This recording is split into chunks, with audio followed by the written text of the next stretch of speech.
The Bible's an important book, but it's really long. Yeah, it's a collection of many books written over a long period of time, but altogether they tell one unified story. So, what's the story of the Bible? Well, it begins by introducing us to a beautiful mind, the author of all reality, a being called God. And he has the power to take the dark chaos of the uncreated world and bring about order and beauty and a garden full of life. And to crown this accomplishment, God appoints these creatures called humanity, Or in Hebrew, Adam. and they're made as God's image. Which means that they're commissioned to rule this beautiful world on God's behalf by harnessing all of its potential and creating even more beauty and order. This is a story about humans using their power to do meaningful, life-giving work.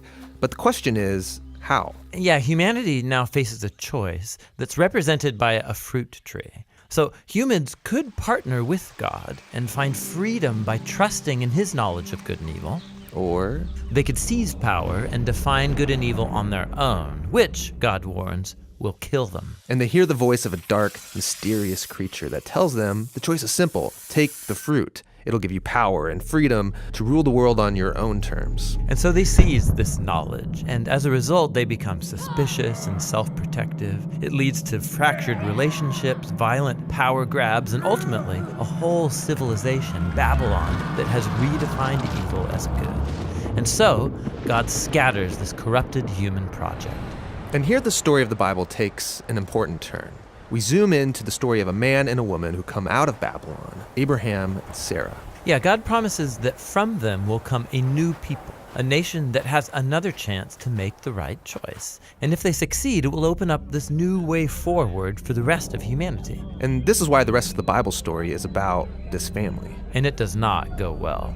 Despite God's personal guidance, Abraham's family gives in to that same temptation to redefine good and evil on their own terms, apart from God. Even when their best people were in charge, rulers who loved God's guidance and had divine wisdom, even they gave in. And so Israel was warned by their own prophets that these choices would lead them back to Babylon, this time as conquered captives living in exile, and that's exactly what happened.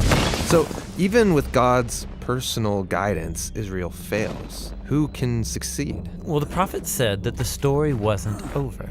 God's going to send a new leader to Israel to cover for their failures and to transform the people's hearts and minds so that they can make the right choice. And so the part of the Bible called the Old Testament ends, and these promises are left hanging. And then the biblical story continues into the New Testament. We're introduced to a man who comes from the line of Israel's kings, Jesus of Nazareth. And he said that he was bringing all these promises to their completion. He confronted that dark, mysterious evil that all humanity is given into and resisted its power. And then he announced that God had arrived to rule the world through himself.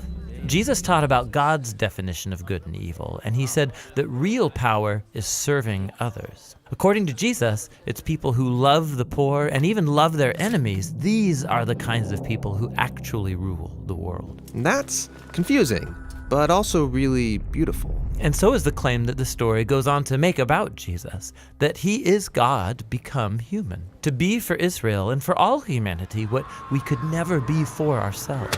He came to take the consequences of our evil into himself, and his sacrificial love proved more powerful than evil, than even death itself.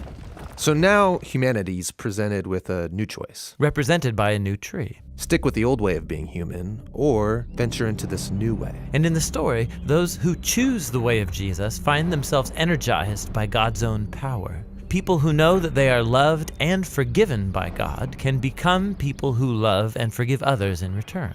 The Jesus movement quickly spread throughout the world, forming these new communities of people who follow the way of Jesus. But they faced problems. There was persecution from the outside by people in power, and inside there was confusion, even compromise. Yeah, because following Jesus is really hard. And so the movement's leaders, called apostles, they wrote letters to comfort and to challenge these communities to stay faithful to the difficult way of Jesus. And they're called to hope for the day when Jesus will come and change everything. And so the Bible ends by pointing to the future day, when all wrongs are made right, when evil is eradicated, heaven and earth are united, and humanity can rule the world together in the love and power of God. Okay, so that's the story of the Bible. and it brings all of these books together. But what's interesting is that each book contains a different kind of literature that contributes to this story in a unique way. And that's what the next video will begin to explore.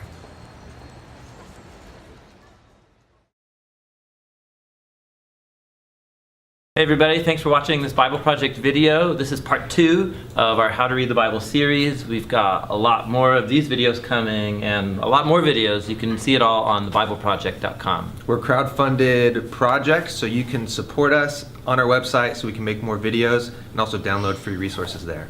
Thanks. Thanks.